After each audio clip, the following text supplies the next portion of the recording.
Wa na'udzu billahi min syururi anfusina wa min sayyiati a'malina. Man yahdihillahu fala mudhillalah wa man yudlil fala hadiyalah. Asyhadu an la ilaha illallah wahdahu la syarikalah wa asyhadu anna Muhammadan abduhu wa rasuluh. Allahumma salli wa sallim ala nabiyyina wa habibina wa syafi'ina Muhammad alaihi afdhalus salah wa atammat taslim. Allahumma salli ala habibina wa syafi'ina Muhammad wa ala alihi wa sahbihi wa man salaka sabilahum ila yaumiddin wa ba'd. Allahumma inna nas'aluka ilman nafi'an wa rizqan tayyiban wa amalan mutaqabbala. Allahumma anfa'na bima 'allamtana wa 'allimna ma yanfa'una wa zidna ilman. Kaum muslimin, sahabat sunnah yang saya cintai karena Allah Subhanahu wa ta'ala. Puji syukur selalu kita panjatkan kepada Allah. Dialah zat yang pantas untuk disyukuri, selalu disanjung dan diagungkan. Dialah zat yang pantas untuk kita tunduki. Dialah zat yang kepadanya kita meminta pertolongan dan minta perlindungan. Dialah zat yang kepadanya kita meminta ampun dari segala dosa. Dialah zat yang kuasa untuk memberikan hidayah. Dialah zat yang kuasa untuk memberikan hidayah kepada kita. Mudah-mudahan kita senantiasa di atas taufik dan hidayahnya. Amin ya rabbal alamin. Teman-teman sahabat sunnah yang saya cintai karena Allah Subhanahu wa ta'ala, tidak lupa kita bersolawat kepada Nabi kita Muhammad sallallahu alaihi wasallam,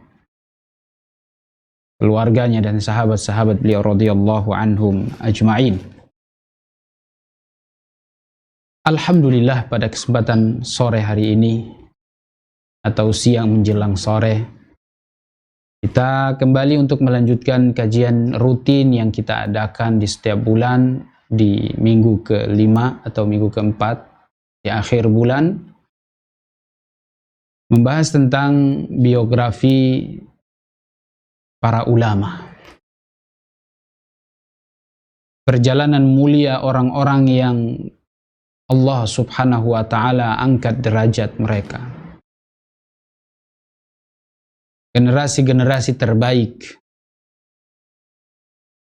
setelah generasi sahabat, yaitu dari ulama tabi'in sampai mereka yang setelahnya. Teman-teman sahabat sunnah yang dimuliakan Allah, sahabat kita pada sore hari ini, ulama kita yang kita akan ceritakan pada kesempatan yang berbahagia ini adalah seorang ulama yang dijuluki oleh banyak para ulama sebagai lautan ilmu,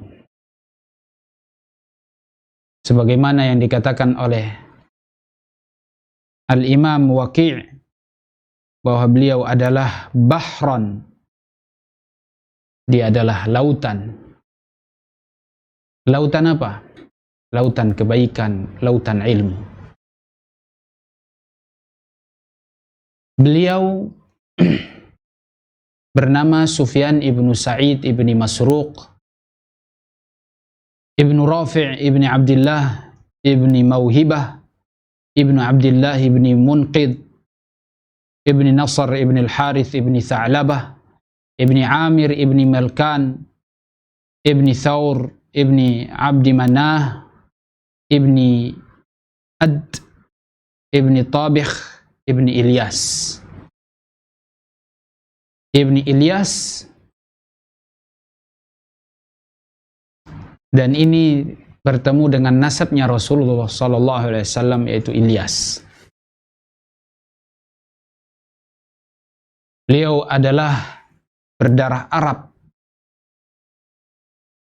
seorang ulama yang berdarah Arab. Sufyan ibnu Sa'id ibni Masruq, yang biasa dikenal dengan Al-Imam Sufyan Ats-Tsauri.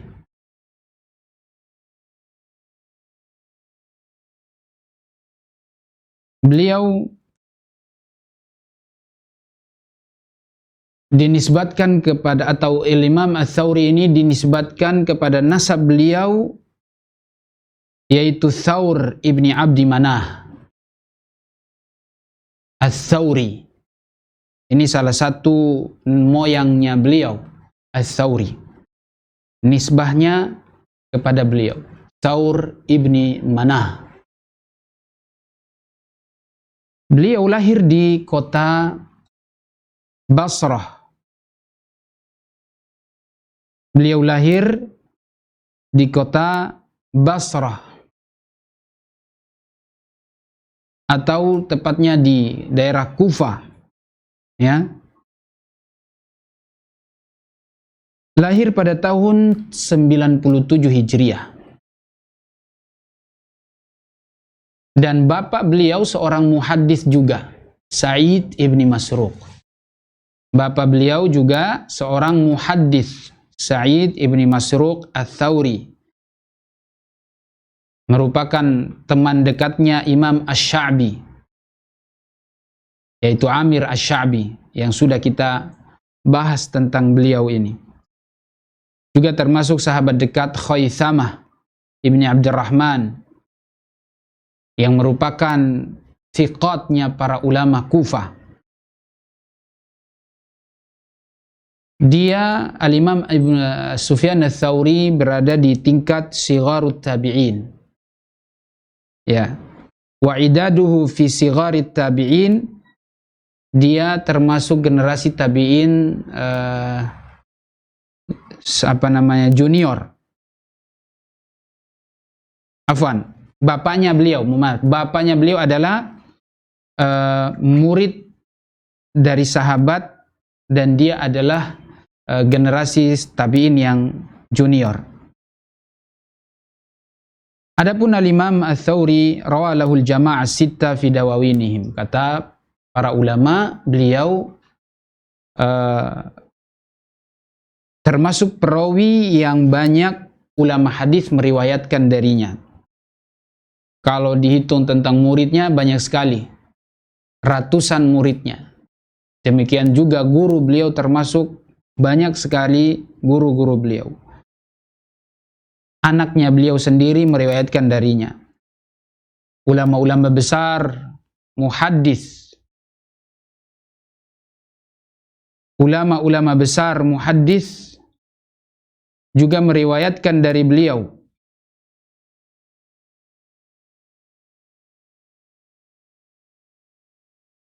Termasuk Al-Imam Syu'bah ibnul Hajjaj, yang kita kenal beliau adalah seorang ulama yang sudah kita bahas di pertemuan sebelumnya, Syu'bah bin Hajjaj ini.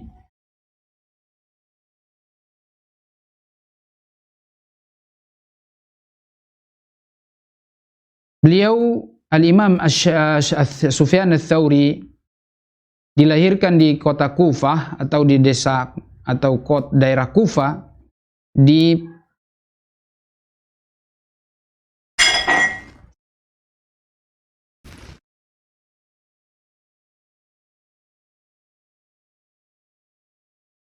masa atau di khilafah Sulaiman ibnu Abdul Malik.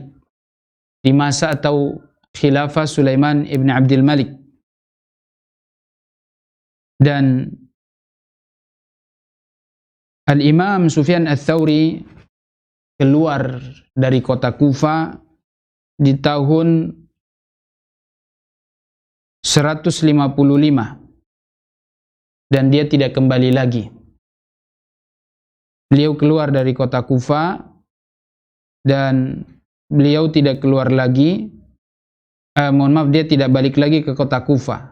Itu pada tahun 155, dan kita tahu Imam Sufyan Ats-Tsauri beliau wafat pada tahun 161 Hijriah. Dan dia sudah di akhir usianya, beliau tidak lagi kembali. Ya. Dan disebutkan bahwasanya Al-Imam Sufyan Ats-Tsauri beliau meninggal karena sakit, ya.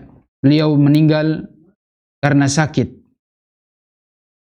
Dan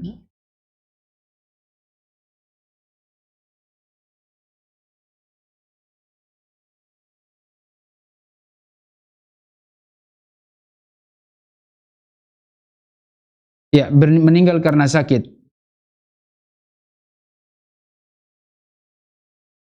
pada tahun 161 Hijriah. Ya. Al-Imam Sufyan Ats-Tsauri rahimahullahu taala, sebagaimana yang tadi kita katakan, termasuk lautan ilmu. Dan ini bukan pujian sembarangan. Beliau mendapatkan pujian ini dari para ulama yang juga sama-sama sebagai ulama hadis. Imam Sufyan Ats-Tsauri juga sebagai ulama hadis, dan yang memuji beliau juga para ulama hadis. Di antaranya tadi kita katakan Imam Waqi'. Ya, Imam Waqi' mengatakan bahwasanya Imam Sufyan Ats-Tsauri termasuk bahron, lautan ilmu. Karena memang beliau termasuk rujukan para ulama di saat itu, termasuk di Kufah. Sebelumnya kita bahas ada Syu'bah Ibnul Hajjaj juga di kota Kufah. Atau Syu'bah bin Hajjaj ini beliau lebih khusus di kota Basra sebenarnya, walaupun sebenarnya berdekatan. Namun kalau di Kufah ada Sufyan Ats-Tsauri, dan ini menjadi rujukan para ulama. Dia seorang muhaddis, dan siapa yang tidak kenal dengan beliau kalau dia memang seorang talibul ilm, kalau dia sebagai seorang penuntut ilmu, dia pasti akan kenal dengan Sufyan Ats-Tsauri, terkhusus kalau dia belajar hadis. Kata Al-Imam Al-Auza'i, lam yabqa man tajtami'u alaihi al-umma birridha was-sihha illa Sufyan. Kemarin kita bahas Imam Al-Auza'i, dia adalah ulama Syam yang wafat tahun 157 Hijriah. Ya, beda dikit. Namun Imam Al-Auza'i juga memuji beliau.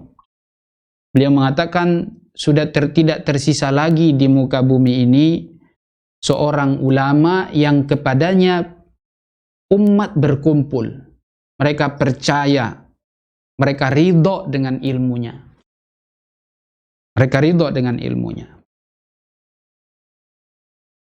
Demikian juga ulama yang lain, Abdullah bin Mubarak di daerah Khurasan. Jauh-jauh beliau dari sana memuji Sufyan Ats-Tsauri. Yang kita tahu Abdullah bin Mubarak nanti akan kita bahas juga tentang beliau ini. Beliau lahir tahun 118 dan wafat tahun 181. Ya, beliau mengatakan tentang Imam Sufyan Ats-Tsauri, la a'lamu ala wajhil ardi a'lam min Sufyan.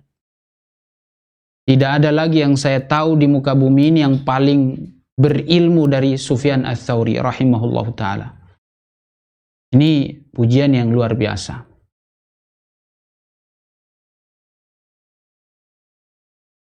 Ya, Imam Sufyan Ats-Tsauri termasuk ulama yang menjadi rujukan.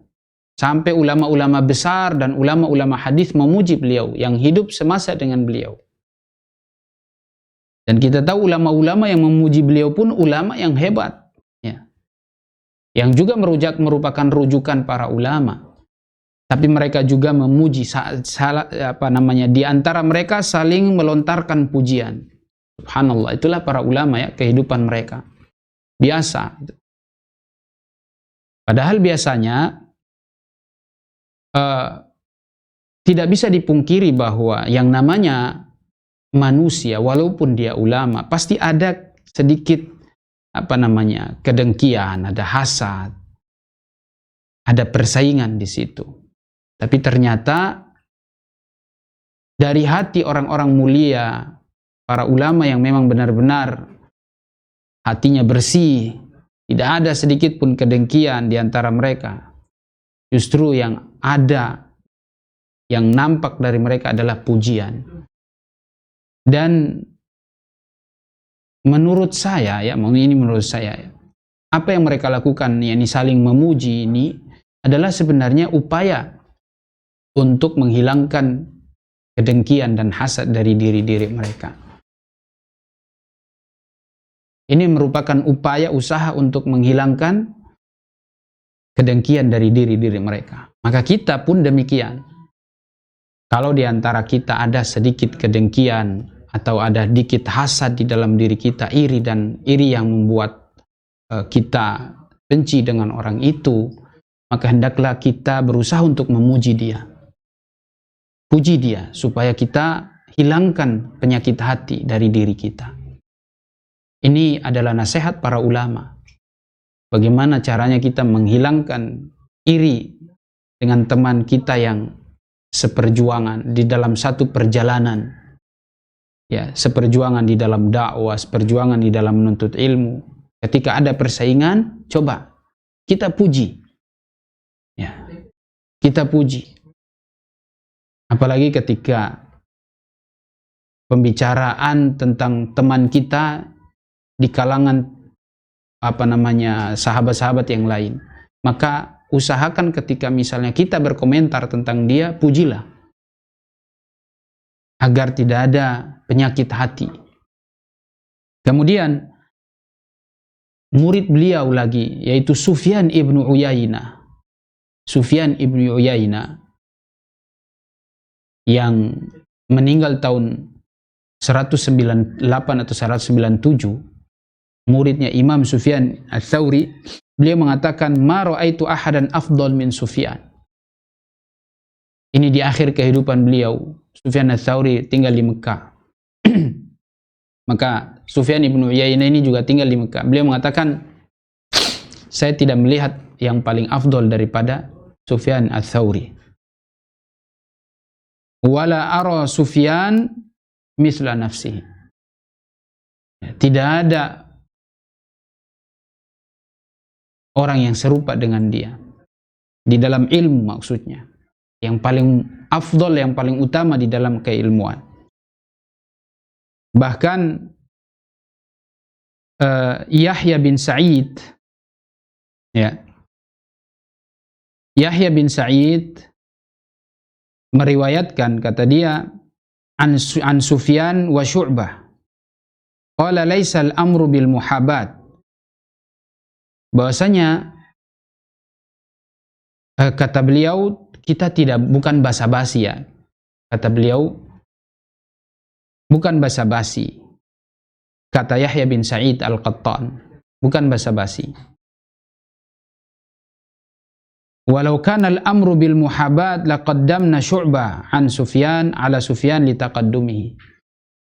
Ini bukan basa-basi, kata Yahya bin Sa'id Al-Qattan. Kalau seandainya memang ini basa-basi, maka kita akan mengedepankan siapa? Syu'bah daripada Sufyan, karena Syu'bah lebih berusia. Beda tahun wafat mereka cuma 1 tahun. Kalau Syu'bah kemarin kita bahas, beliau wafat tahun 160. Kalau Sufyan Ats-Tsauri tahun 161 Hijriah. Dan tahun lahirnya juga Syu'bah lebih duluan, tahun 88. Ya. Sementara Imam Sufyan lahir tahun 97. Jadi beda jauh. Jadi Syu'bah lebih senior. Namun demikian, kata beliau, ini bukan basa-basi. Sufyan yarji ila kitab wa Syu'bah la yarji ila kitab. Kalau dalam penyampaian, Sufyan biasa menyampaikan dengan kitab. Syu'bah memang tidak dengan kitab, dia tidak pakai kitab. Wa Sufyan ahfadhuhuma. Namun yang paling hafal adalah Sufyan. Karena dia terus mengulang-ulang hafalannya itu. Dia baca terus kitabnya. Kata Yahya bin Sa'id Al-Qattan, ra'ainahu yakhtalifani. ra'ainahuma yakhtalifani, kami pernah menyaksikan mereka berbeda, yaitu Syu'bah dengan Sufyan. Fawajadna al-amr kama qala Sufyan. Tapi endingnya kami temukan yang yang lebih sesuai, yang lebih yaitu yang dekat dengan kebenaran adalah pendapatnya Sufyan ats-Tsauri. Padahal Syu'bah bin Hajjaj termasuk dikatakan Amirul Mukminin fil hadis. Beliau termasuk pemimpin orang-orang beriman di dalam hadis. Tapi lain kepala, lain kemampuan, lain kelebihan. Seperti itulah para ulama, mereka bersaing di dalam ilmu. Kata Abu Bakar ibn Ayyash, inni la ara rajul yashabu Sufyan faya'zum. Sungguh saya melihat kalau ada orang yang berguru kepada Imam Sufyan, pasti dia akan menjadi besar. Dia akan menjadi ulama. Ini tentang Imam Sufyan ats-Tsauri, pujiannya sangat banyak. Termasuk Yahya bin Ma'in. Ya, termasuk Imam Yahya bin Ma'in.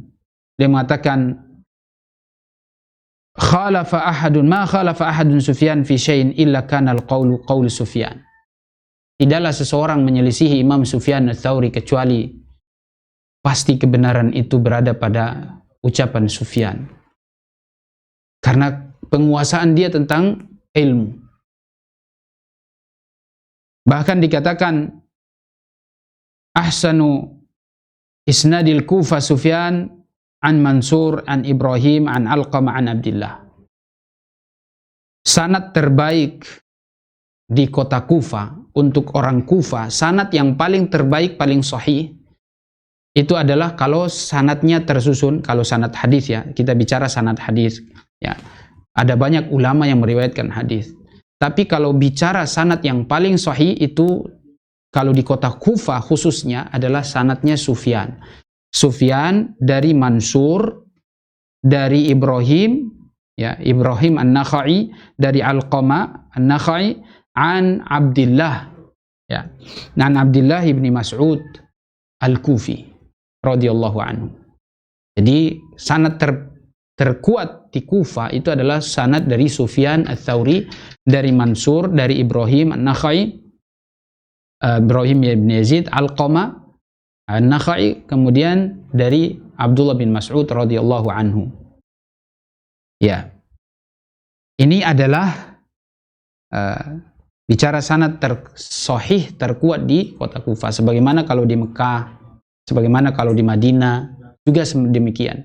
Kalau di Madinah itu ada sanad tersahih, misalnya Imam Malik dari Imam Az-Zuhri, dari Nafi', dari Abdullah bin Umar. Itu sanad tersahih kalau di kota Madinah. Ya. Sebagaimana juga di tempat-tempat yang lain ada kehususan sanad yang menjadi terkuat, yang paling terandalkan. Kemudian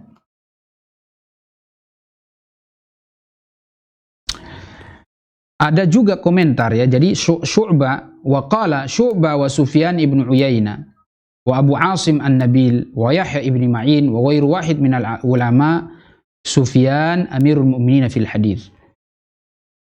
Komentar tentang Amirul Mu'minin fil hadis atau julukan tentang Amirul Mu'minin fil hadis atau pemimpin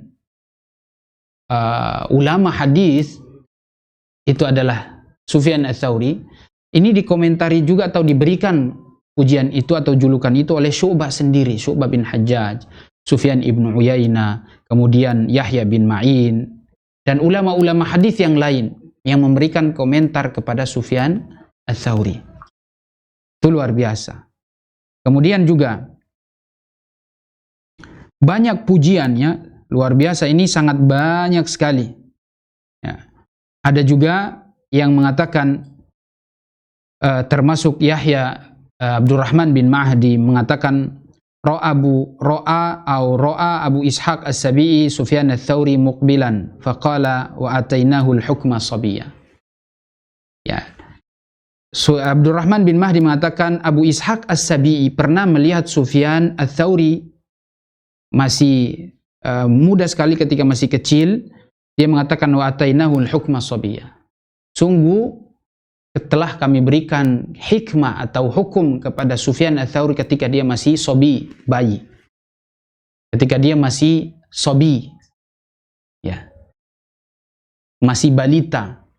Jadi seakan-akan Sufyan Ats-Tsauri itu seperti Nabi Isa alaihissalam, yang dari kecil sudah diberikan, Nabi Soleh, anaknya Zakaria. Kayak seperti dikasih hikmah dari kecil, dikasih ilmu dari kecil. Karena memang beliau dari kecil saja sudah luar biasa, maka pasti ketika dia jadi orang besar pasti punya kemampuan yang luar biasa juga. Kemudian pujian yang lain, Yahya bin Sa'id Al-Qattan mengatakan, Sufyan a'lamu bihadithil a'mash minal a'mash. Sufyan itu, dia ketika meriwayatkan gurunya, dari gurunya diantaranya A'mash, Sulaiman ibnu Mihran, ya. Mohon maaf, Al-A'mash ini adalah Abdurrahman bin Hurmuz. Ketika beliau meriwayatkan dari Al-A'mash, Sulaiman ibnu Hurmuz, gurunya beliau, kata Yahya bin Sa'id Al-Qattan, Sufyan Ats-Tsauri itu justru lebih tahu hadis yang dia ambil, yang dia riwayatkan dari Al-A'mash. Melebihi A'mash mengetahui hadis yang dia riwayatkan itu. Jadi hadisnya A'mash, kalau dibandingkan, ini Sufyan Ats-Tsauri lebih tahu tentang kesahihannya, tentang pemahaman hadisnya daripada A'mash. Dan memang seperti itu ya. Orang-orang ulama hadis dulu, mereka meriwayatkan hadis, ada muridnya lebih faham daripada gurunya. Karena ini sesuai dengan hadis Nabi SAW. Ya. Seperti hadis yang Rasulullah katakan, naddarallahu imra'an sami'a maqalati wa wa'aha wa hafidhaha fa addaha kama sami' farubba muballighin aw'a min sami'. Allah akan memberikan cahaya yang berseri-seri kepada orang yang meriwayatkan hadis atau para perawi hadis. Dia dengar dariku dan dia sampaikan, dia fahami, dia sampaikan seperti yang dia dengar. Kama hafidh. Dan berapa banyak para perawi yang mendengar lebih faham, yang mengambil, yang berguru lebih faham daripada gurunya. Daripada gurunya. Itu kata Rasul Shallallahu Alaihi Wasallam. Jadi memang seperti itu ya, kemampuan itu Allah Subhanahu Wa Taala berikan tergantung ya keberkahan yang Allah berikan kepada masing-masing orang. Ya. Kemudian ya, Al-Imam Adz-Dzahabi rahimahullahu taala.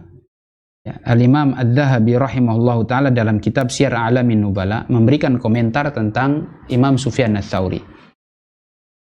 Imam Sufyan Ats-Tsauri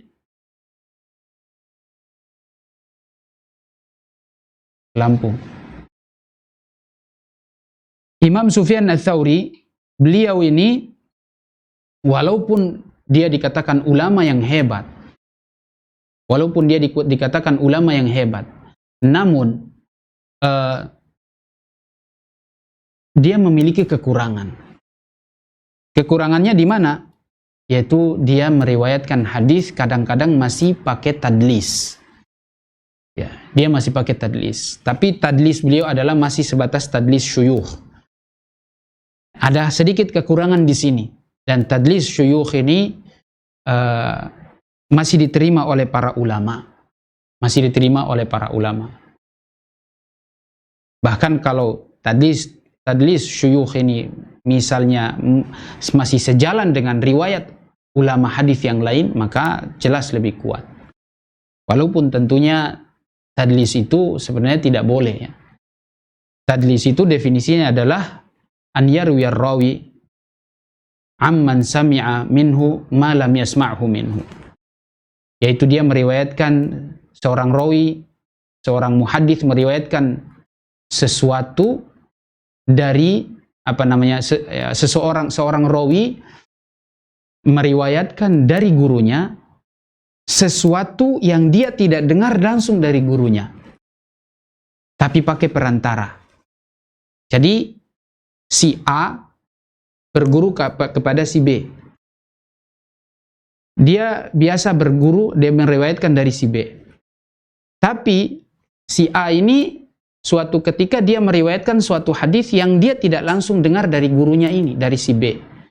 Dia pakai perantara. Ternyata ada perantara, dari perantaranya, misalnya dari C baru ke si B. Namun karena dia biasa melakukan tadlis, maka terkhusus tadlis syuyukh, misalnya ya, si A ini taruhlah namanya ini Sufyan ats-Tsauri. Dari gurunya misalnya taruhlah gurunya siapa? Misalnya Mansur misalnya ya. Mansur dari gurunya misalnya Ibrahim An-Nakhai misalnya. Tapi ternyata dia melakukan tadlis. Sufyan ini melakukan tadlis. Sehingga nama Mansur ini tidak disebut nama Mansur. Tapi dia sebut misalnya Mansur Ibnul Mu'tamir. Jadi dia mengatakan Ibnul Mu'tamir Al-Kufi misalnya. Jadi dia tidak langsung sebut Mansur. Tapi dia sebut An Ibnul Mu'tamir. Atau dari Al-Kufi, Ibnul Mu'tamir Al-Kufi. Dia sebut nama gurunya dengan disamarkan nama gurunya. Jadi tadlisus syuyukh itu adalah seorang perawi meriwayatkan dari gurunya, tapi tidak dia sebutkan nama gurunya itu secara sempurna. Tapi dia misalnya sebutkan sepotong nama atau sepotong sifat atau sebagian sifat dari gurunya yang dimiliki oleh gurunya, namun sifat atau nama itu tidak dikenal di kalangan para ulama hadis, sehingga disamarkan. Ya, ini namanya tadlis asyuyukh, tadlis guru. Dan yang seperti ini sebenarnya juga tidak diperbolehkan oleh para ulama hadis. Namun seperti itulah Sufyan ats-Tsauri, dia punya kekurangan di situ. Namun tetap saja tadlisnya beliau masih diterima oleh para ulama. Tidak terlalu berbahaya. Kurangnya di situ saja. Dan Imam Sufyan ats-Tsauri termasuk ulama yang ahli ibadah. Ya, beliau termasuk ahli ibadah. Dia termasuk orang yang zuhud juga. Ya, dia termasuk ulama yang zuhud.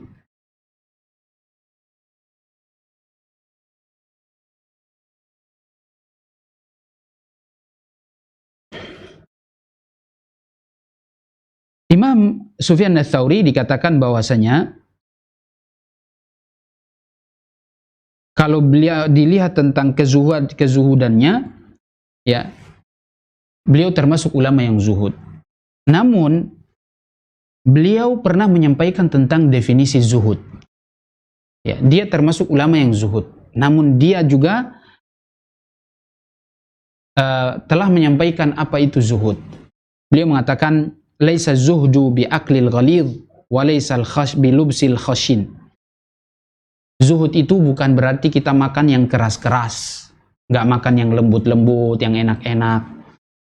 Bukan berarti zuhud itu adalah makan yang tidak enak-enak, makan yang keras-keras gitu ya, yang kering-kering, ya makan kurma kering, nggak makan kurma basah misalnya, atau nggak makan roti yang lembut, makan roti yang kering-kering misalnya. Kata beliau bukan seperti itu. Zuhud itu bukan selalu makan yang kering-kering, yang keras-keras. Wala lubsul khashin. Demikian juga tidak menggunakan pakaian yang yang kasar. Ya. Bukan pakaian yang kasar, kemudian yang pokoknya yang murahan lah gitu ya. Yang jelek-jelek bukan. Walakinnahu qisarul amal wartiqabil maut. Justru az-zuhud itu kata dia adalah pendeknya angan-angan. Pendeknya angan-angan. Karena orang yang panjang angan-angan itu bahaya. Karena dia masih berangan-angan, oh masih panjang umur nanti dan nanti. Oh saya masih punya rencana, saya masih punya cita-cita, saya masih punya tujuan besar nih. Saya masih pengen usaha ini dan itu. Sehingga dia tertipu dengan panjangnya angan-angan ini, dia tidak beramal. Justru orang yang zuhud itu adalah qisarul amal. Pendek angan-angan. tidak terlalu banyak bercita-cita yang terlalu berlebihan. Dia justru banyak beramal. Wartiqabil maut, dan selalu merasa kematian itu menghantui. Kematian itu datang tiba-tiba dan setiap saat. Itu yang harusnya dihadirkan di dalam diri seorang muslim. Itulah praktek zuhud. Dan Sufyan Ats-Tsauri seperti itu, termasuk orang yang zuhud, yang takwa kepada Allah Subhanahu wa taala.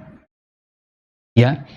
Dikatakan oleh Isa bin Yunus, salah satu muridnya, beliau mengatakan mata Sufyan Ats-Tsauri mustakhfiyan.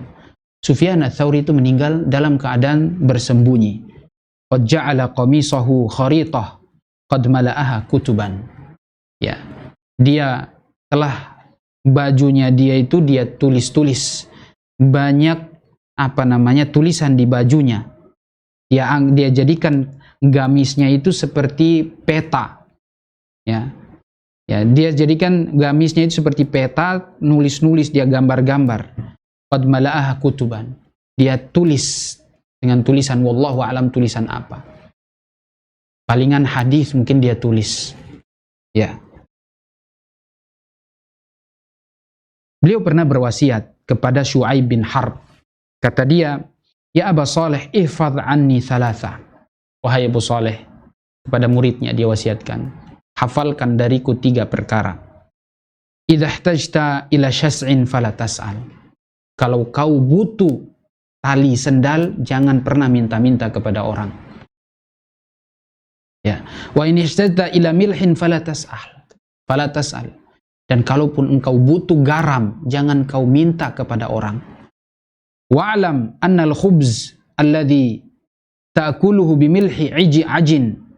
Wa in ihtajta ila ma'in fasta'mil kaffayka fa innahu yajri majral ina. Dan ketahuilah, kalau seandainya engkau makan roti dengan keringatmu, maksudnya roti itu kan kalau enak ditaruh garam. Dulu bikin roti itu dibuat dengan campuran digaramin. Kalau seandainya engkau bikin roti, lalu kemudian keringatmu mengenai roti itu, ya luar biasa. Jadi kata dia, kalaupun engkau garamin rotimu dengan keringatmu, itu masih lebih baik, ya, daripada engkau tadahkan tanganmu, kau minta kepada manusia. Kalau engkau mau minta garam, angkatlah tanganmu, tengadahkan kepada Allah dan mintalah kepada Allah Subhanahu wa taala. Niscaya garam itu dan kalau engkau minta air, minta kepada Allah, niscaya Allah akan alirkan air kepada engkau. Tadahkan tanganmu, tengadahkan kepada Allah Subhanahu wa taala. Ya, ini wasiat beliau. Ya, fasta'mil kaffaik fa innahu yajri majral ina. Minta dengan tanganmu, kedua tanganmu, tengadahkan kepada Allah. Subhanallah. Ya. Kata Abu Qutun dari Syu'bah bin Hajjaj mengatakan, Sada Sufyan an-nasa bil wara' wal ilm. Sungguh Sufyan telah memimpin manusia dengan kewara'annya dan ilmunya, ketakwaannya dan ilmunya. Ya, itulah adalah wara'. Wara' itu lebih tinggi lagi daripada takwa. Ya, wara' itu lebih tinggi daripada takwa. Bahkan dikatakan kalau takwa itu hanya sebatas meninggalkan yang haram. Tapi kalau wara' itu sampai yang mubah pun ditinggalkan karena takut kepada Allah. Dia meninggalkan yang mubah karena takut dihisab. Itu adalah wara'. Tarkul mubah khasyatal hisab. Meninggalkan yang mubah karena takut dihisab. Karena memang pasti semuanya akan ditanya. Wat taqwa tarkul haram khasyatal iqab atau al-adab. Sementara takwa meninggalkan yang haram karena takut disiksa. Itu adalah perbedaan wara' dan takwa. Mudah-mudahan Allah subhanahu wa ta'ala menjadikan kita ahli taqwa minimal, dan lebih bagus lagi kalau ahli wara. Ya. Kemudian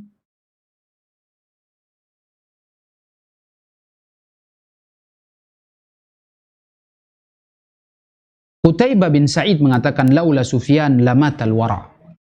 Kalau bukan karena Sufyan Ats-Tsauri, wara itu hilang. Jadi luar biasa, Imam Sufyan Ats-Tsauri ini orang yang sangat wara.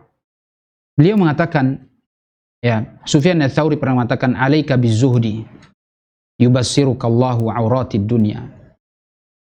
Engkau teguhlah di atas zuhud, niscaya Allah akan memperlihatkan kepada engkau aurat-aurat dunia ini, kekurangan-kekurangan dunia ini, kelemahan-kelemahan dunia ini. Wa alaika bil wara' yukhaffifukallahu anka hisabak. Dan engkau wajib senantiasa teguh di atas wara', niscaya Allah subhanahu wa ta'ala akan meringankan hisabmu. Wada' ma yaribuk ila ma la yaribuk. Tinggalkan apa yang meragukan menuju sesuatu yang tidak meragukanmu. Wadfa' syakka wa bil yaqin yaslam laka dinuk. Dan tolaklah keraguan dengan yakin, niscaya agamamu akan selamat. Engkau akan kuat beragama. Ya, itu wasiat beliau di dalam masalah zuhud. Ya. Jadi beliau sendiri mengajarkan kepada kita bagaimana itu zuhud dan wara. Dan dia memang ahlinya zuhud dan wara.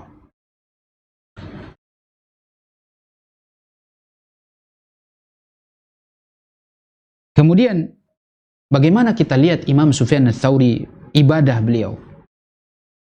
Ali bin Fudail, ya, Ali bin Fudail mengatakan, saya melihat Sufyan Ats-Tsauri sajidan haulal bait. Saya melihat Sufyan Ats-Tsauri itu sujud di sekitar Baitullah. Fatuftu sab'ata asabi aw sab'ata ashwatin qabla an yarfa'a rasahu. Lalu saya selesai tawaf 7 putaran, dia belum mengangkat-angkat juga itu sujudnya. Luar biasa, sujudnya panjang. Makanya dari sini ada anjuran untuk memperpanjang sujud. Memperpanjang sujud. Apa yang kita baca? Baca doa. Ya. Subhanakallahumma rabbana wa bihamdika Allahumma ighfirli. Subhanakallahumma wa bihamdika Allahumma ighfirli. Subhanakallahumma wa bihamdika Allahumma ighfirli. Itu yang dibaca oleh Nabi ketika sebelum wafat, setelah turun surat idza jaa nasrullahi wal fath. Idza jaa nasrullahi wal fath wa ra'aitan nasa yadkhuluna fi dinillahi afwaja fasabbih bihamdi rabbika wastaghfir innahu kana tawwaba. Setelah turun ayat ini atau surat ini, Nabi banyak membaca doa subhanakallahumma wa bihamdika Allahumma ighfirli. Maha suci engkau dan pujian hanya milikmu, ampunilah dosaku. Allahumma ighfirli, ampunilah dosaku. Itulah yang dibaca oleh Nabi. Ketika beliau sudah sukses mendakwahkan agama ini, menyampaikan agama ini, beliau disuruh oleh Allah untuk memperbanyak membaca kalimat itu, terutama ketika beliau ruku dan sujud. Maka ketika kita sujud, kita panjangkan sujud kita dan kita baca itu sebanyak-banyaknya. Apalagi ketika kita sujud tuh, kata Rasulullah, aqrabu ma yakunul abdu min rabbihi wa huwa sajid. Orang yang paling dekat dengan Tuhannya adalah ketika dia sujud. Ya, maka inilah contoh dari para ulama. Mereka memperpanjang sujud. Tapi ingat, ini ketika sholat-sholat sunnah. Ini ketika sholat-sholat sunnah. Kalau Anda sholat sunnah, silakan perpanjang. Tapi kalau Anda sholat wajib, perhatikan makmum Anda. Ya, perhatikan makmum Anda. Baik. Abdullah bin Wahab mengatakan, Ra'aitu Tsauri fil Masjidil Haram ba'dal maghrib shalla. Saya melihat Imam Sufyan Ats-Tsauri di Masjidil Haram setelah sholat maghrib. Ya, dia sedang sholat. Thumma sajada sajadatan falam yarfa' ra'sahu hatta nuaddi sholat al-isya. Lalu dia sujud, satu sujud sampai sholat isya datang. Allahu Akbar. Ya. Beliau sholat dan satu sujud yang saya lihat itu dia tidak angkat sampai sholat isya. Luar biasa ini. Ini ibadahnya beliau. Ya. Sufyan Ats-Tsauri pernah mewasiatkan kepada seorang laki-laki. Beliau mengatakan, karena laki-laki ini meminta wasiat, maka Sufyan Ats-Tsauri mengatakan, i'mal lid dunya biqadri baqaika fiha. Berbuatlah di dunia sebatas atau sekadar dengan usia tinggalmu di dunia ini. Berbuatlah sebatas itu saja. Bekerjalah, usahalah sebatas engkau tinggal di dunia. Wa'mal li akhiratika biqadri baqaika fiha. Dan beramallah untuk akhiratmu sekadar ya sejumlah lamanya engkau akan tinggal nanti di akhirat. Ya.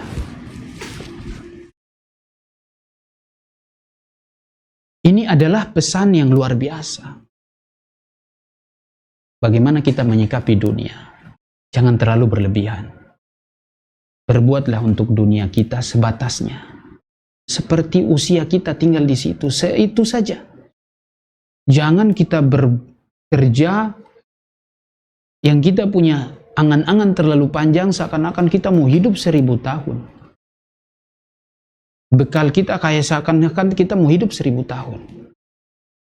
Kita sampai pikirkan turunan kita yang turunan pertama, kedua, ketiga, sampai 7 turunan. Kita kenapa stres mikir sampai turunan-turunan kita seperti itu?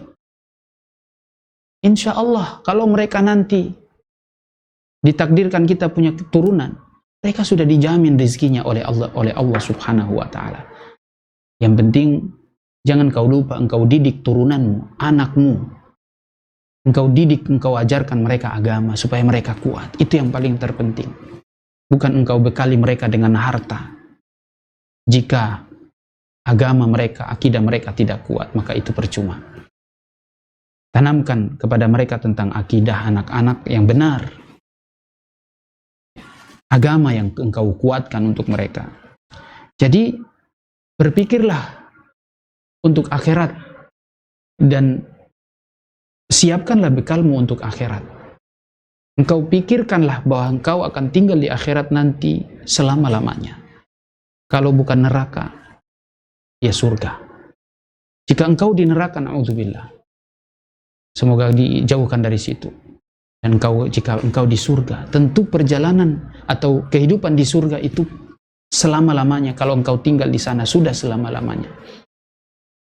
Tapi pertanyaannya adalah, bagaimana engkau siapkan bekalmu untuk akhiratmu?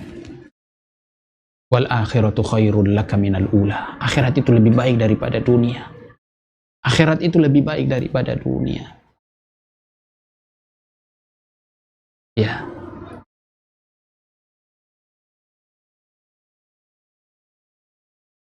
Jadi pesan Rasul sallallahu alaihi wasallam, i'mal li dunyaka ka'annaka ta'ishu abadan. Wa'mal li akhiratika ka'annaka tamutu ghadan. Ya, ini perkataan Abdullah bin Umar radhiyallahu taala anhu. Berbuatlah di duniamu ini seakan-akan engkau hidup selamanya. Artinya sungguh-sungguh berbuat karena usia kita ini pendek, artinya kita ini tidak akan lama di dunia. Jadi kita berbuat ya serius namun tidak tamak, sebatasnya.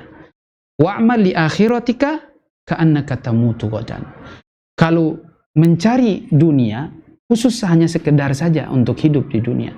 Tapi kalau bekal untuk akhirat, engkau harus berpacu lebih semangat lagi, lebih bersungguh-sungguh lagi, seakan-akan engkau akan mati besok.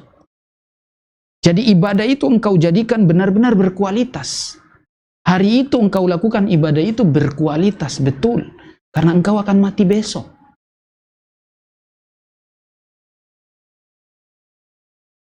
Kalau untuk dunia, kalau kita misalnya kita tahu kita akan hidup 1000 tahun lagi, berarti kita akan santai. Artinya dunia itu memang kita melakukan sebatasnya sewajarnya. Kita cari dunia itu sewajarnya. Jalani saja kehidupan itu. Ikhtiar saja, nanti Allah kasih rizki. Tapi jangan terlalu berlebihan ketamakannya. Kita memang berbuat serius, namun tidak tamak. Terlalu berambisi, enggak. Jadi seakan-akan kita itu mau hidup 1000 tahun lagi, sehingga kita itu untuk dunia tidak terlalu tamak dan tidak terlalu tidak terlalu berambisi. Serius, namun santai saja. Ya, santai tapi serius. Itu untuk dunia. Tapi kalau untuk akhirat, engkau harus serius. Karena engkau akan mati besok. Engkau harus bersungguh-sungguh karena engkau akan mati besok. Bekalmu tidak akan cukup kalau engkau tidak memperbanyak ibadah pada hari itu. Ya. Maka al-akhiratu khairu wal akhiratu khairu laka minal ula. Lebih baik. Walal akhiratu khairu wa abqa. Akhirat lebih baik dan lebih kekal. Ya. Kemudian ada sebuah cerita, ya, atau ini karena terlalu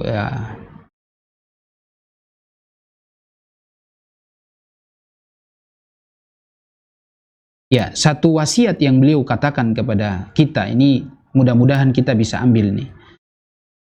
Beliau mengatakan, in istata'ta an la tukhalid fi zamanika hada ahadan faf'al. Kalau engkau mampu untuk tidak masuk ke apa namanya pemerintahan, itu lebih bagus. Kalau engkau tidak masuk sibuk ngurus pemerintahan, perpolitikan di pemerintahan, itu lebih bagus. Waliyakun hammaka marommata jihazik. Dan engkau harus hati-hati. Engkau harus lebih perhatian tentang makanan yang engkau masukkan ke dalam perutmu. Jangan sampai ada harta haram yang engkau masukkan. Wahdhar ityan haula'il umara. Hati-hati jangan engkau datangi para pemimpin penguasa-penguasa itu. Warghab ilallahi fi hawaijika ladaihim. Mintalah hak-hak engkau yang sudah mereka ambil kepada Allah. Bukan kepada mereka, tapi mintalah kepada Allah. Dan ini sesuai dengan wasiat Rasulullah Sallallahu Alaihi Wasallam. Ketika Rasulullah berwasiat, ketika Rasulullah katakan bahwasanya innahu satakunu ba'di athara, akan terjadi setelah hidupku ini athara wa umurun tunkiruna, pemimpin-pemimpin yang mendahulukan kepentingan pribadi mereka dan perkara-perkara mungkar yang kalian ingkari. Lalu para sahabat bertanya kepada Rasulullah, apa yang kau wasiatkan kepada kami ya Rasulullah? Kata beliau, tas'alunallaha alladzi lakum. Minta kepada Allah subhanahu wa ta'ala yang menjadi hak kalian, yang sudah mereka ambil. Itu wasiat Rasulullah. Kemudian, wa tu'addunal haqqal ladzi al-wajib alladzi alaikum. Dan kalian jalankan apa yang menjadi kewajiban kalian kepada pemimpin itu. Yaitu wasiatnya Rasulullah. Sebagaimana yang dikatakan oleh Imam Ats-Tsauri.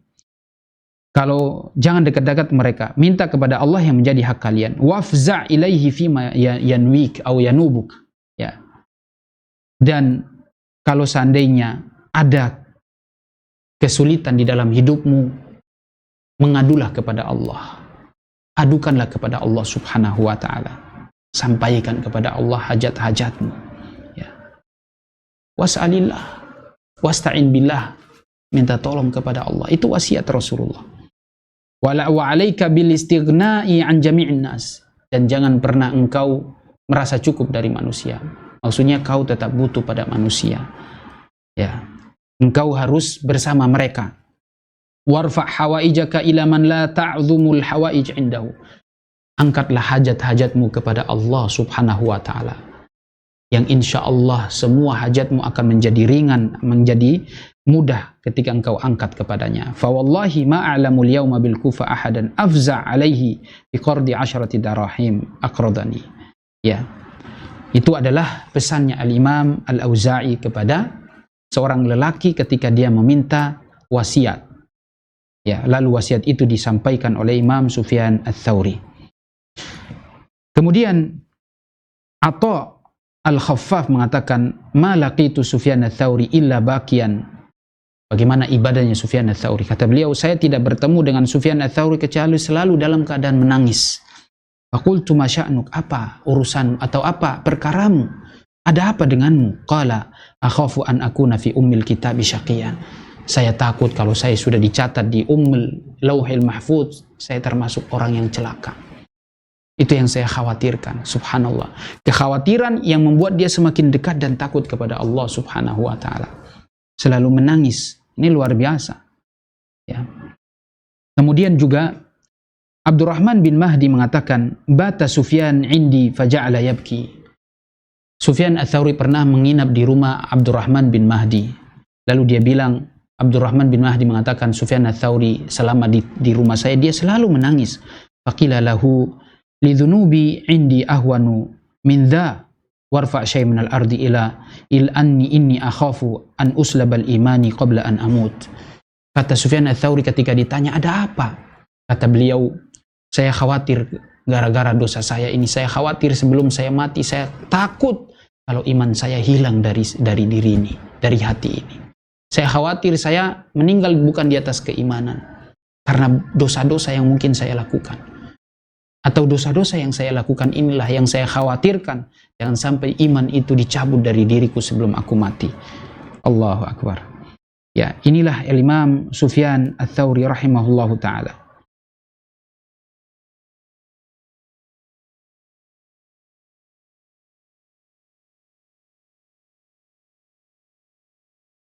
Kemudian bagaimana Imam Sufyan Ats-Tsauri ini adalah ulama yang komitmen dengan sunnah.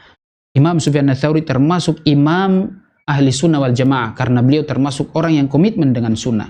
Dan saya ingin bacakan beberapa, ini disebutkan di Tadhkiratul Hufaz karya Imam Adz-Dzahabi rahimahullah. Ada beberapa perkara yang Imam Sufyan Ats-Tsauri ini komitmen di dalamnya.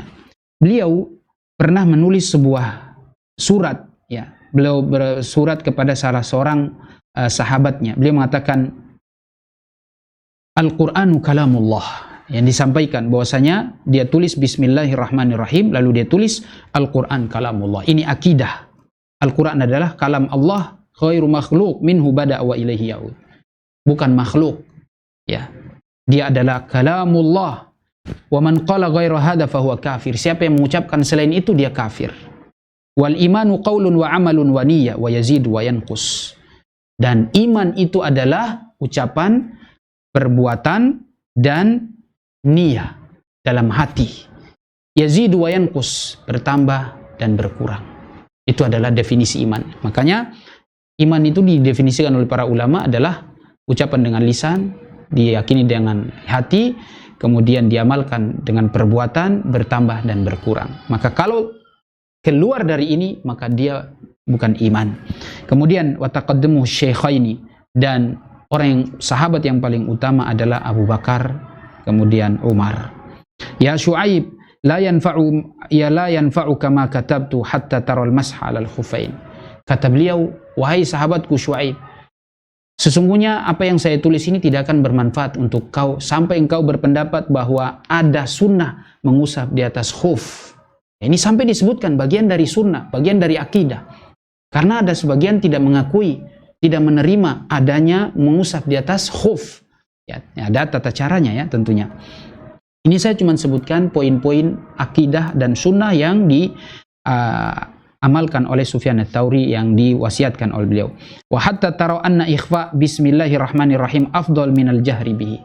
Sampai juga engkau berpendapat mensirkan Bismillahirrahmanirrahim itu lebih baik, lebih afdol daripada menjaharkan. Ya, ini madhabnya Imam Sufyan Ats-Tsauri, bahwasanya mensirkan Bismillahirrahmanirrahim lebih afdol daripada menjaharkan. Ini artinya mensirkan itu adalah madhabnya Imam Sufyan Ats-Tsauri, dan ini yang beliau ikuti. Ya. Walaupun tentunya menjaharkan boleh, tapi lebih afdol disirkan. Maka kadang-kadang saya lebih banyak mensirkan daripada menjaharkan, walaupun kadang saya jaharkan. Nah, ini sunnahnya para ulama kita.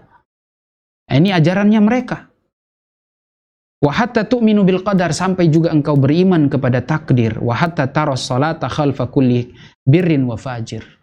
Dan juga engkau harus imani bahwa salat di belakang pemimpin yang zalim atau seorang yang fajir atau yang baik itu boleh. Ya, yang fajir juga boleh selama dia masih mukmin. Walaupun tentunya dalam masalah ini para ulama berbeda. Ya, Imam Asy-Syafi'i beliau berpendapat tidak boleh orang fajir fasik menjadi imam, ya. Kemudian wal jihadu madin ila yaumil qiyamah. Jihad harus tetap tegak sampai hari kiamat. Wasabru tahta liwa'i sultan jarin aw adl. Dan engkau harus tetap bersabar di bawah kepemimpinan yang baik maupun yang zalim. Ya, yang adil maupun yang zalim. Tetap bersabar karena ini wasiat Rasul sallallahu alaihi wasallam. Tidak boleh memberontak. Inilah akidahnya Ahlus Sunnah wal Jamaah. Fakultu, ya Abu Abdullah, as-salah kulluha qala la, walakin salatal jum'ah wal idaini salli khalfa man adrakt. Wa amma sa'ir dhalik fa anta mukhayyarun la tusalli illa khalfa man tathiq bihi. Ya, kata yang bertanya ini atau Syuaib ini bilang, ya Imam, saya sholat kepada semua pemimpin zalim, saya sholat untuk semua sholat ya Imam. Ya, kata dia tidak. Ya, tidak semua. Maksudnya sholat Jumat, sholat 5 waktu silakan. Ya, engkau pilih siapa saja yang engkau sukai. Tapi kalau untuk sholat Idul Fitri dan sholat Jumat, silakan engkau sholat di belakang dia. Wa ta'lam annahu min ahli sunnah. Selama engkau tahu dia adalah Ahlus Sunnah wal Jamaah.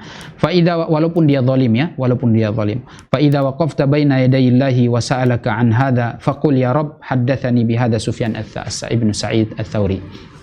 Dan kalau seandainya nanti hari kiamat engkau ditanya oleh Allah Subhanahu wa taala, engkau berhadapan dengannya, engkau ditanya dari mana engkau dapatkan ini, katakan ini saya dengar dari Sufyan Ats-Tsauri. Dan ini semua adalah berdasarkan dalil Quran atau hadis Nabi sallallahu alaihi wasallam.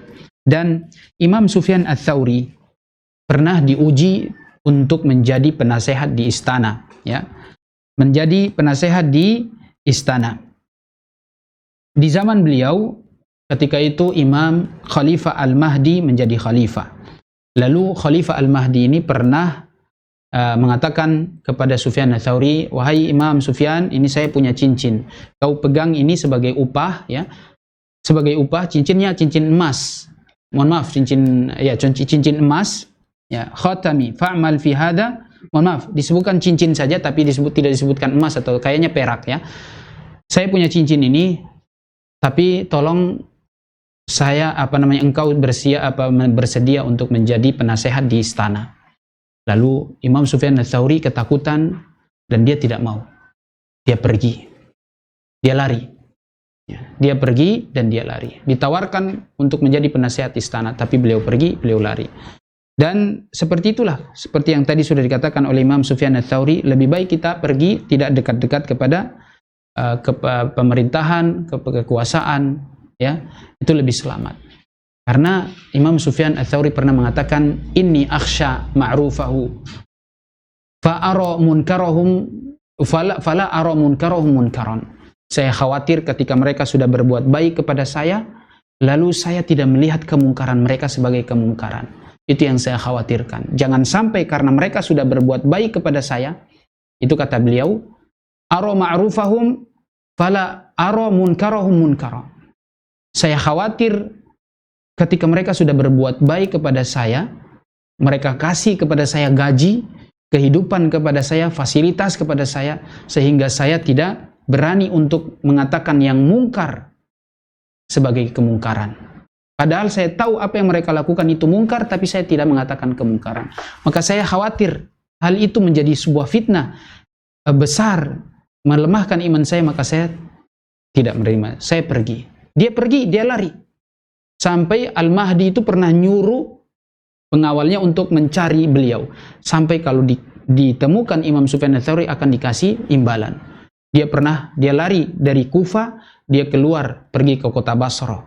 Dari Basra dia pergi ke Mekah. Dari Mekah kemudian dia balik lagi ke Basra. Dari Basra dia pergi lagi ke Yaman. Ya. Lalu kemudian dia balik lagi ke Mekah. Jadi dia lari dari diangkatnya menjadi seorang penasehat di istana. Ya, tapi pada ujung-ujungnya terakhir beliau dinasihati diminta untuk tetap di situ di istana tapi itu pun tidak lama, ya. Sebelum beliau meninggal. Itu pun tidak lama. Inilah Sufyan Ats-Tsauri rahimahullahu taala. Dan banyak wasiat, dan ini saya ingin akhiri dengan wasiat beliau, ya. Wasiat-wasiat beliau yang sungguh luar biasa, dan tadi pun sudah kita sampaikan beberapa wasiat yang beliau sampaikan, mudah-mudahan itu bisa diambil. Dan diantara tambahan wasiat yang beliau sampaikan adalah man da'a li zalimin bil baqa'i faqad ahabba an ya'si Allah. Siapa yang berdoa untuk kebaikan orang yang zalim, maka dia telah meminta kepada Allah agar dia terus berbuat maksiat. Dia telah memohon kepada Allah agar Allah biarkan dia untuk terus berbuat maksiat.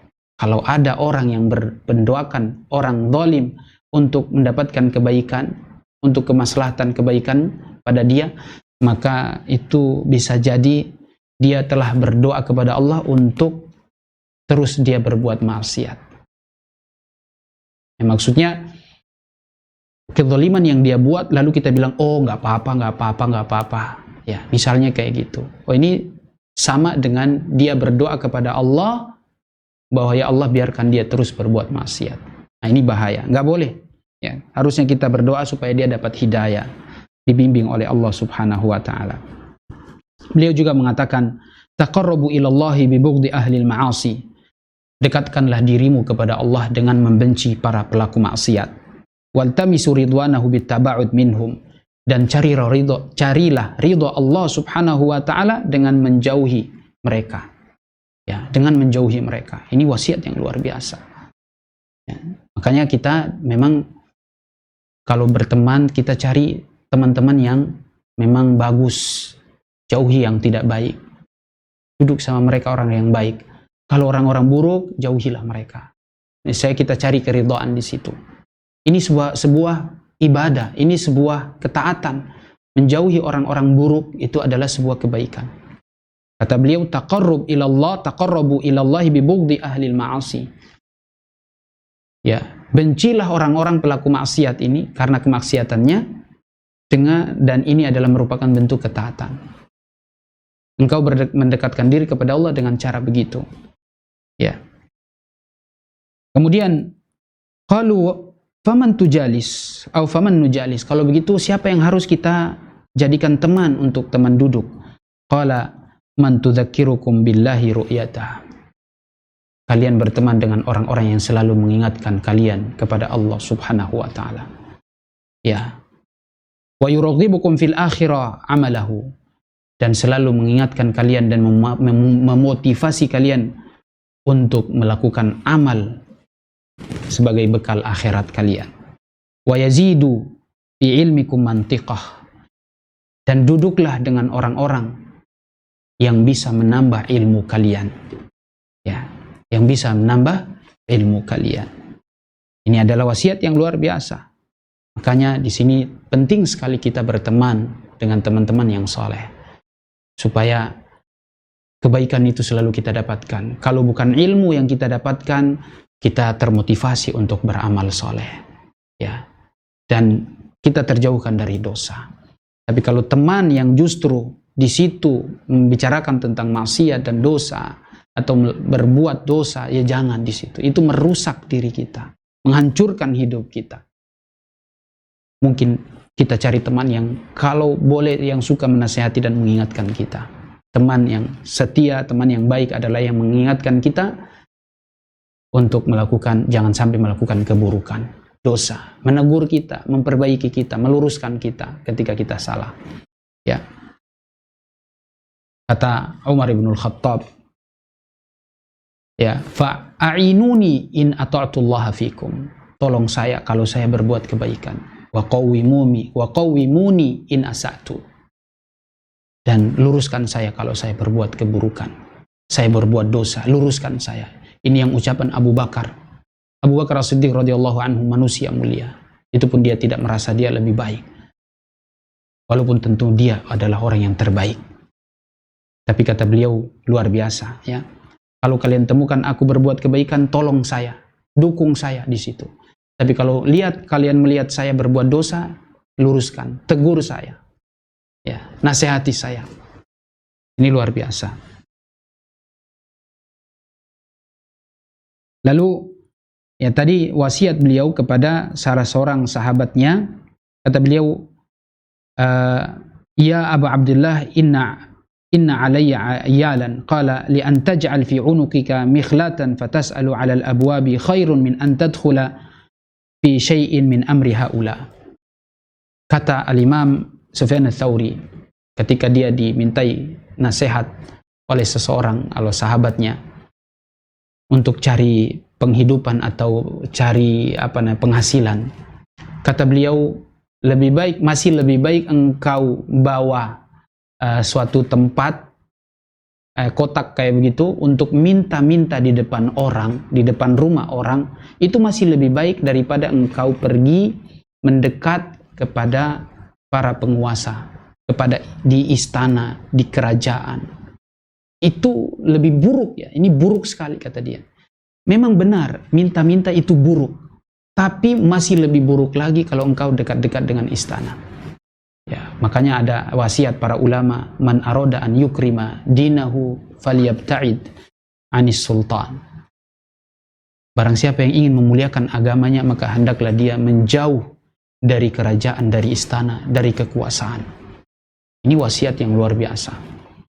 Imam Sufyan ats-Tsauri sampai membandingkan masih lebih buruk mendekati di istana atau mengambil sedikit atau ceperan-ceperan dari mereka, itu lebih buruk daripada minta-minta di depan orang.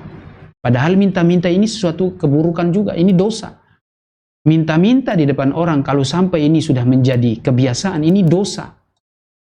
Ya, sudah menjadi kebiasaan minta-minta, itu dosa maksiat tuh. Nanti dibangkitkan di hari kiamat, wajahnya tidak ada dagingnya, tulang. Ya. Dia makan harta haram, ini makan api neraka, di dalam hadis disebutkan. Ya.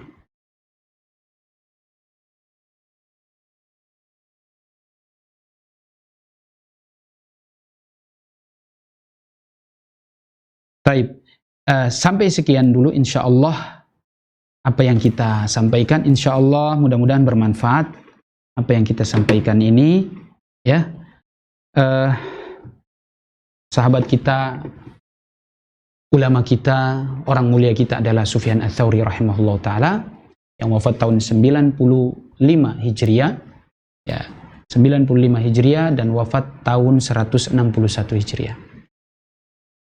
Beliau adalah gudang ilmu, ahli ibadah, ahli wara', ahli taqwa, dan ahli hadis, Amirul Mukminin fil hadis. Demikian juga beliau adalah orang yang sangat semangat untuk mengikuti sunnah, ya, termasuk ulama yang berakidah Ahlus Sunnah wal Jamaah. Alhamdulillah kita sekarang masuk di sesi tanya jawab. Untuk pertanyaan yang masuk di teman-teman sahabat sunnah salaf ittiba, yang pertama, izin bertanya Ustadz, uang tabungan dari orang yang sudah wafat kita sedekahkan atas nama dia, bisakah jadi amal jariyahnya? Bisa. Kalau dia sudah wafat, kita sedekahkan atas nama dia, insya Allah mudah-mudahan dapat pahala, ya, mudah-mudahan dapat pahala. Dan kalau enggak, ya kita kasih ke kerabatnya. Namun lebih bagus lagi karena kita tidak tahu apa yang mau dibuat untuk diperbuat oleh keluarganya atau walinya. Lebih baik kita sedekahkan dan kita niatkan mudah-mudahan itu pahalanya sampai kepada mereka. Ya. Untuk sedekah ini diperbolehkan, ya. Untuk sedekah boleh. Ya. Karena ada dulu di zaman Rasulullah ada seorang sahabat yang berniat untuk bersedekah, namun kemudian orang itu telah wafat dan lalu anaknya menyedekahkan harta tersebut, tapi diniatkan untuk orang tuanya yang telah wafat. Nah, kemudian Assalamualaikum, izin bertanya Ustadz, bagaimana menyikapi saat ada orang marah kepada kita? Ya sabar, ya sabar. Rasulullah SAW mengatakan la taghdab, la taghdab, la taghdab. 3 kali diulang tuh, jangan marah, jangan marah. Ya, kita tetap sabar. Orang marah kita lawan dengan sabar. Kalau marah dilawan marah, jadi akan ribut, jadi akan tidak selesai. Bisa kelahi, bisa panjang urusannya. Udah, sabar, tahan emosi, itu sifat orang yang bertakwa. Allah bilang, wal kadhiminal ghaidha wal 'afina 'anil nas. Ini sifat orang yang bertakwa, yang menahan emosi, ya, memaafkan, sabar. Itu sifat orang yang bertakwa. Memang tidak mudah, tapi kalau mau jadi orang yang bertakwa harus ditahan emosinya. Sampai ucapan pun jangan keluar, diam sudah. Ya. Tidak ada yang lain kecuali kita sabar dan tahan emosi, tahan ucapan, tahan sikap. Bersabar. Insya Allah pahalanya besar. Pahalanya besar. Karena ini sifat orang-orang yang bertakwa. Apa pahalanya? Allah ampuni dosa-dosa kita dan Allah sediakan surga yang meluas langit dan bumi. Itu dalam ayat disebutkan. Wasari'u ila maghfiratin min rabbikum wa jannatin 'arduhas samawati wal ardu uiddat lil muttaqin. Bergegaslah kalian kepada ampunan Allah dan surga Allah yang meluas langit dan bumi disediakan bagi orang-orang yang bertakwa. Siapa mereka orang-orang yang bertakwa? Alladzina yunfiquna fis sarra'i wad dharra'i wal kadhimina al ghaidha wal 'afina 'anil nas wallahu yuhibbul muhsinin. Yaitu yang selalu menginfakkan harta mereka ketika lagi senang bahkan dalam keadaan susah, dan senantiasa menahan emosi, menekan emosinya, dan mudah untuk memaafkan manusia. Langsung dimaafkan. Apapun salahnya, maafkan. Ya. Kemudian pertanyaan berikutnya, Assalamualaikum Ustadz, bagaimana cara memilih pemimpin yang amanah? Ya, kita tahu pemimpin yang amanah. Gimana cara memilih pemimpin yang amanah? Ya, kita harus tahu. Bukan memilih, tapi kalau pertanyaannya bagaimana kita bisa mendapatkan pemimpin yang amanah atau yang adil, ya kita harus belajar, kita harus berubah dulu. Agama diperkuat, pemahaman diperkuat, akidah, manhaj, ibadah, akhlak diperbaiki. Baru akan jadi pemimpin yang adil, yang bertakwa, yang amanah. Ingat, pemimpin itu adalah anugerah dari Allah Subhanahu wa ta'ala. Pemberian dari Allah Subhanahu wa ta'ala. Pemimpin yang amanah, yang adil, takwa, saleh, itu dari Allah. Allah sebutkan dalam surat An-Nur ayat 55. Wa'adallahu alladhina amanu minhum wa 'amilus salihati la yastakhlifannahum fil ardi kama istakhlafal ladzina min qablihim wa la yubaddilanna lahum dinahumul ladzi irtada lahum wa la yumakkinanna lahum dinahumul ladzi irtada lahum wa la yumakkinannahum wala yubaddilannahum min ba'di khaufihim amna ya'budunani la yusyrikuna bi syai'a.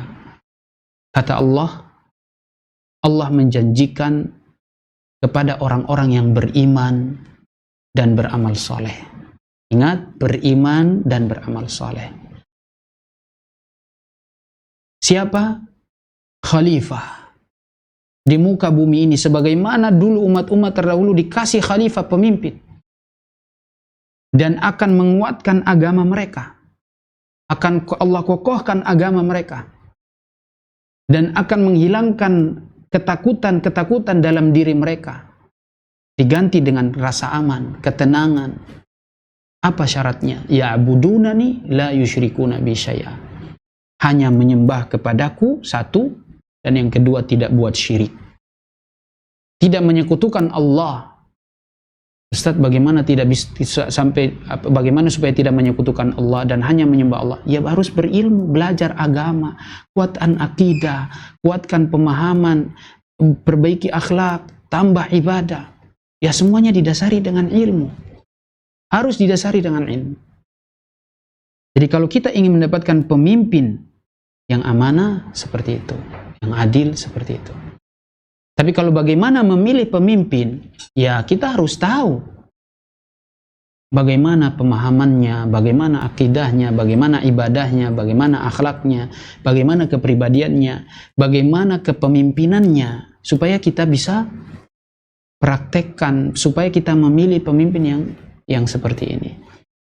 Nah, kalau di zaman Rasulullah setelah meninggal, para sahabat itu berunding untuk mengangkat Abu Bakar As-Siddiq radhiyallahu taala anhu di Saqifah Bani Sa'idah, di sebuah perkampungan Bani Sa'idah.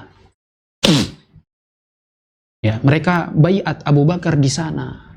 Setelah mereka semua, Umar, Ubaidah, Abu Ubaidah bin Al-Jarrah, ya, kemudian Ubadah, Sa'ad ibnu Ubadah ada di situ. Mereka semua ada di situ. Lalu kemudian mereka bersepakat untuk membaiat Abu Bakar As-Siddiq radhiyallahu anhu.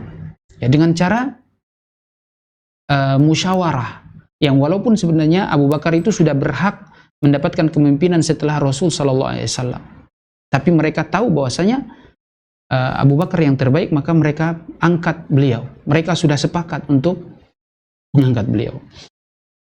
Kalau kita sekarang mau diterapkan cara yang seperti itu akan susah, karena kita pakai aturan demokrasi. Suara terbanyak diangkatlah dia. Siapa yang mendapatkan suara terbanyak, dialah pemimpinnya. Dan ini aturan demokrasi. Demokrasi ini caranya salah, ya, karena di situ bercampur laki perempuan, orang fasik, orang baik, ya, orang jujur dan tidak jujur, semua memilih. Sehingga kalau sudah diangkat dia, ya, siapapun yang terpilih, dia suara terbanyak, dia yang jadi pemimpin, walaupun dia tidak baik, walaupun dia tidak soleh, tidak amanah, tidak adil. Itulah demokrasi. Tapi kalau pakai badan syuro, ada majelis syuro, majelis musyawarah, mereka bertugas untuk mengangkat seorang pemimpin. Ya, mereka tahu siapa kriteria pemimpin yang baik, yang bagaimana. Ya, mereka tentunya juga adalah tim yang punya pengetahuan agama, paham tentang kepemimpinan. Mereka lah yang diangkat untuk memilih siapa yang jadi pemimpin. Kalau seperti itu, maka insya Allah bagus. Bagus. Tapi kalau kita pakai suara demokrasi, semua orang akan mudah berpendapat dan tidak akan pernah puas. Tapi kalau kita sandarkan kepada orang-orang yang memang sudah ahli agama, orang-orang yang takut kepada Allah, maka insya Allah mereka tidak sembarangan memilih pemimpin. Karena ini untuk kebaikan kita semuanya. Maka cuma dengan cara adanya ahlul hilli wal aqd itu, atau bahasa simpelnya, bahasa sederhananya adalah majelis syuro. Mereka lah, ya, yang bertugas untuk mengangkat pemimpin. Ya, atau misalnya kayak seperti DPR atau MPR seperti itu. Mereka lah yang sebenarnya dipilih untuk memilih pemimpin, dan harus orang-orang yang paham agama.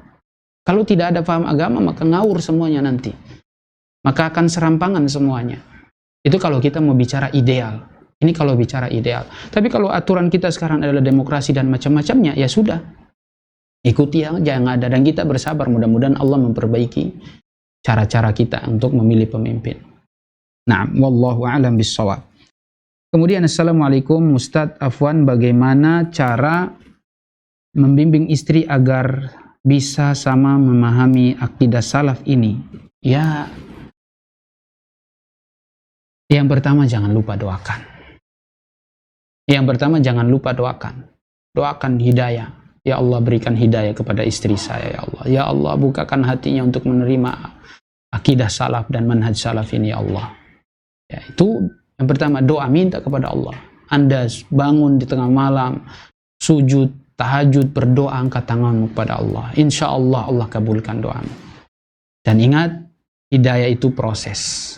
Ya, artinya kita harus bersabar menunggu hidayah itu. Ya, jangan terlalu terburu-buru. Lalu kemudian kita nanti bersikap kasar atau bertindak salah. Maka nanti malah dia tidak suka lagi. Nanti malah dia benci nanti sama manhaj salaf atau akidah salaf. Pertama, doa dulu. Minta dulu pertolongan kepada Allah.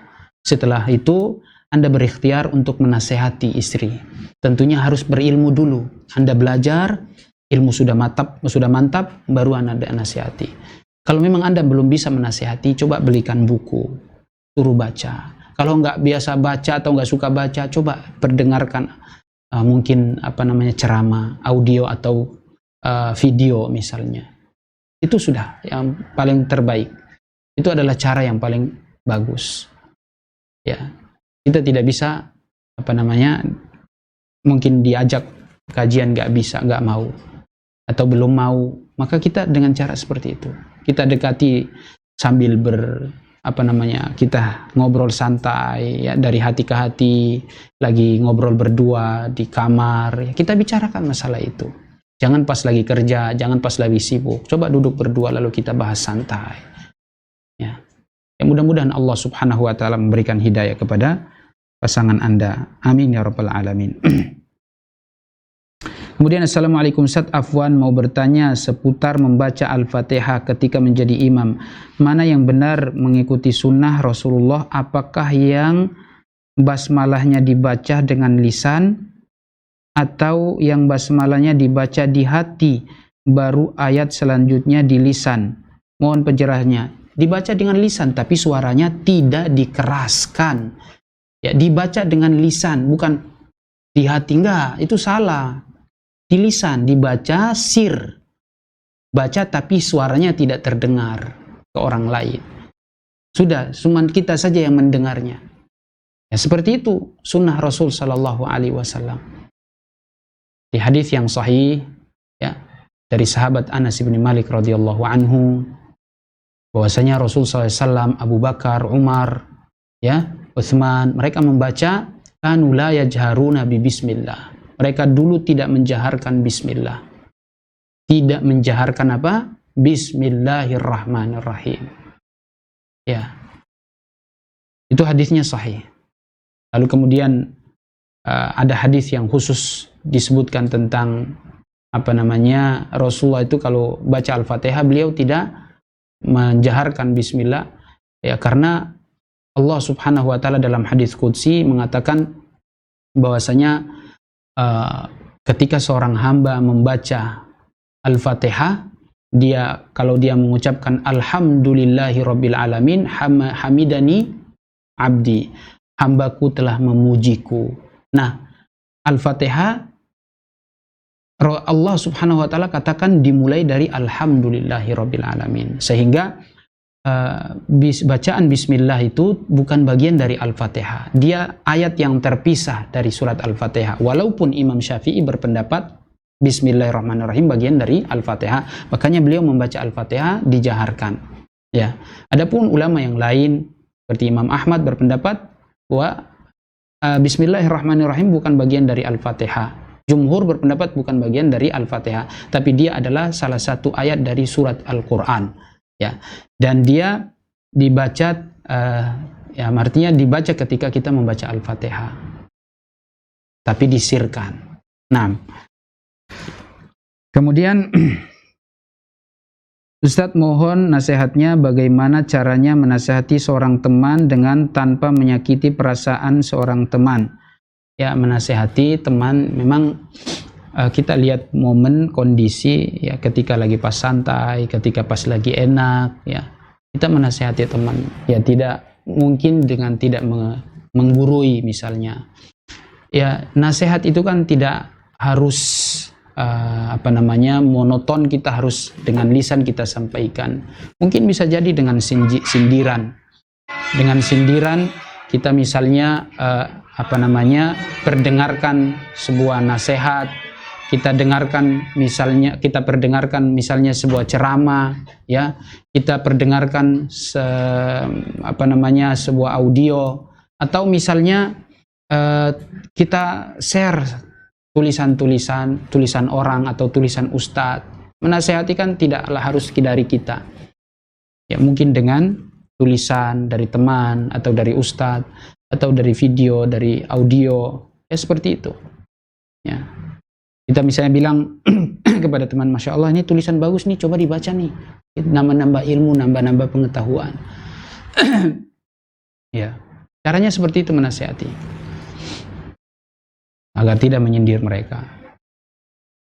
Tapi sekali lagi, walaupun nasihat itu memang baik, juga harus disampaikan dengan cara yang baik. Ada nasihat itu kandungannya baik, tapi cara penyampaiannya kurang baik. Maka kadang-kadang tidak diterima. dari tutur katanya, dari sikapnya yang kurang baik, maka bisa jadi tidak diterima. Ya. Demikian juga mungkin kita santun, kita baik, tapi yang disampaikan juga tidak benar. Itu juga tidak benar. Ini tidak boleh. Ya, nasihat itu harus kandungan nasihatnya, ya, dan juga cara penyampaian nasihatnya itu harus baik. Ya, dan kita pun mencontohkan supaya nasihat itu kena kepada teman kita, ya, keluarga kita, orang tua kita, anak kita, istri kita, seperti itu. Nasihat kita sampaikan dan kita yang mencontohkannya. Kalau enggak akan susah, akan berat. Ya, keteladanan juga penting di dalam menasihati orang. Nah, kemudian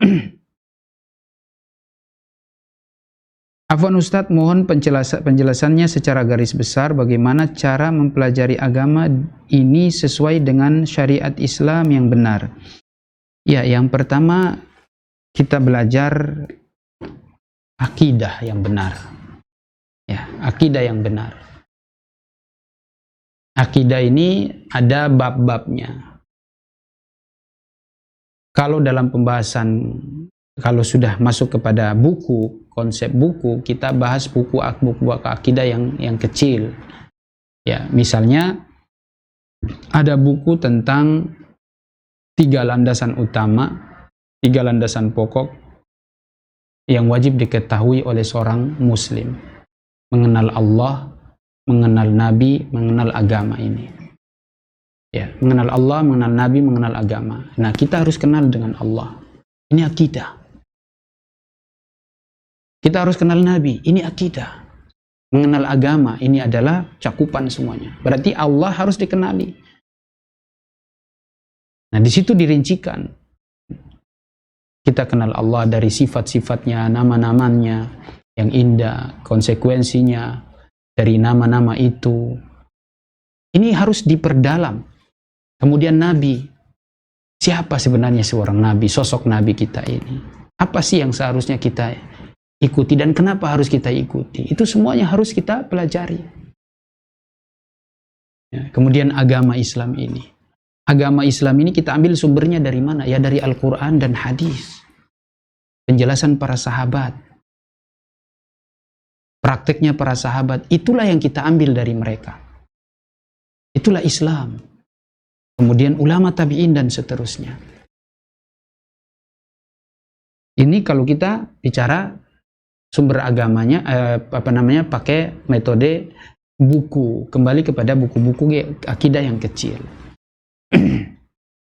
Kemudian setelah itu, kita pindah, setelah dasar-dasar ini kuat, kita belajar fikih. Kita pelajari fikih. Nggak apa-apa, mungkin di dalam 1 bulan kita belajar misalnya di setiap minggu itu hari Senin misalnya pembahasan akidah, di hari Sabtu pembahasan fikih. Nggak apa-apa, kita ikuti. Kita cari tuh majelis-majelis itu. Kita harus semangat. Atau misalnya di hari Selasa pembahasan fikih, di hari Rabu atau hari Kamis pembahasan misalnya tentang ibadah, tentang akhlak misalnya. Kita cari seperti itu. Karena semua itu dibutuhkan. Akidah yang benar, ibadah yang benar, pemahaman fikih yang benar, kemudian akhlak juga dibutuhkan. Semua itu harus kita pelajari.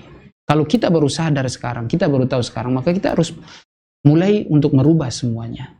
Kita harus tidak bisa lagi nunggu secara bertahap dari dulu. Misalnya kalau dari kecil kita belajar ya tentu mengenalkan Allah, akidah dulu.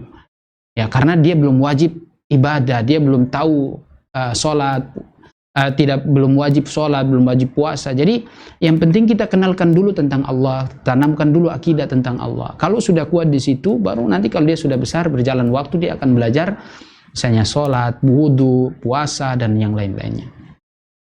Baru akhlak itu diajarkan dari kecil dengan keteladanan. Kalau kita ajar anak kecil, keteladanan yang penting. Itu akhlak kalau kita mengajarkan anak kecil. Ya, kepribadian kita. Tapi kalau sudah orang besar, maka mau tidak mau dalam waktu yang sama, misalnya dalam 1 minggu kita belajar ini dan itu. Ya. Itu kalau kita lihat dari buku yang kita pakai tadi ya, dan apa yang kita pelajari. Kemudian setelah itu guru yang kita jadikan untuk belajar, kita belajar kepadanya. Guru yang tentunya kita harus tanya kepada teman, kira-kira kalau misalnya kita tahu ini, kita tahu teman kita ini dia alhamdulillah akidahnya akidah Ahlussunnah wal Jamaah, bermanhaj salaf ya. Kita tanya kepada dia, siapa guru yang kita wajib belajar darinya? Oh, kita pergi ke situ kalau ditunjukkan guru ini, ustadz ini misalnya. Karena tidak semua guru boleh kita ambil ilmunya. Apalagi ini kita berguru tentang akidah, ya, tentang manhaj. Maka harus kita cari guru-guru yang memang benar-benar ustadz-ustadz yang memang